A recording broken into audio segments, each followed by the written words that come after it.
And our aim really is to cut through the noise, get to the heart of its actual impact on businesses, yes, but also schools, even universities. And joining us to help make sense of it all, connect those crucial dots, is our expert. Hi there. Yes, looking forward to unpacking this. It's quite a topic. Great. Okay, so let's kick things off with UK businesses. How widespread is this becoming? And crucially, what are the real measurable effects? Well, the sources point to a pretty significant shift, actually. There was a big 6-month trial with 17 British companies. Oh, yes, I remember reading about that one. And the striking thing, every single one chose to keep the shorter schedule afterwards. Everyone. Why? Exactly. And for the employees, it seems it went beyond just, having an extra day off.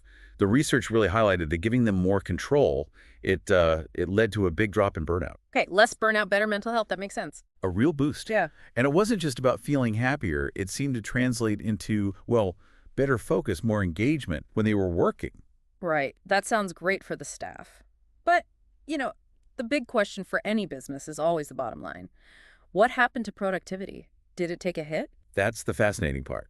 The trial, which are the 4-Day Week Foundation and Boston College researchers looked at, found productivity levels held steady, Held steady. Okay. or in many cases actually improved. Improved. Uh, Really? How?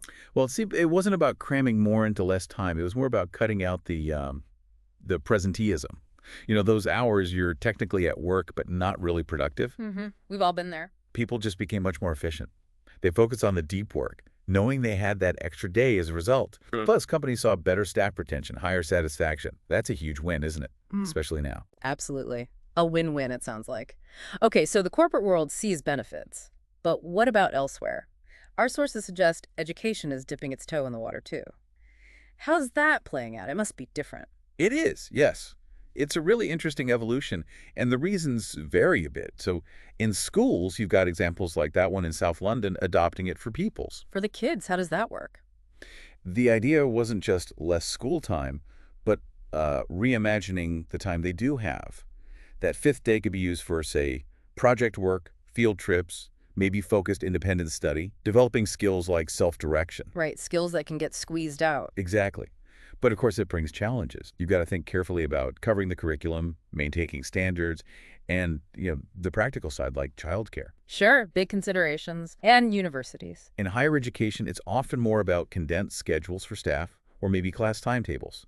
The driver there seems to be improving staff well-being, trying to attract top research talent, maybe even reducing campus running costs. Makes sense. But again, tricky to implement. Oh, definitely.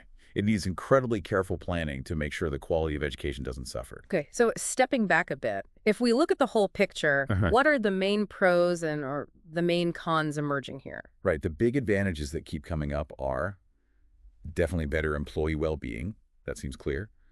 Often increased productivity because of that focused work we mentioned. And sometimes lower operating costs, like utilities, if buildings are used less. Okay, those are strong positives. What about the flip side? Well, feasibility is a big one. It's much harder for industries that need 24/7 cover, isn't it? There's also the risk that if you're not careful, the 4 days just become longer, more intense, leading to fatigue.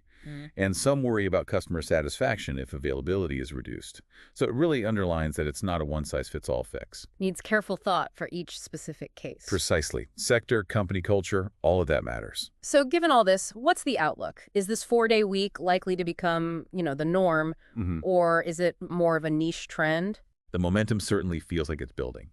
I mean, the sources mention over 230 companies already doing it and reporting good results. That's quite a few. It suggests broader adoption is, well, likely, but widespread change.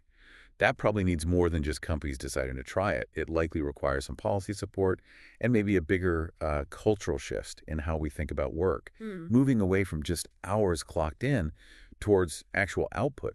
Look, I think the 4-day week really pushes us to reconsider how we structure both work and education. It's an opportunity.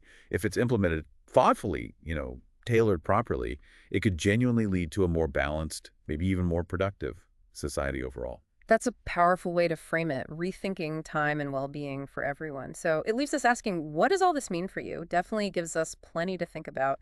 Thank you so much for walking us through that. Really insightful. My pleasure. And thank you for joining us for this deep dive. We'll catch you next time. Take care.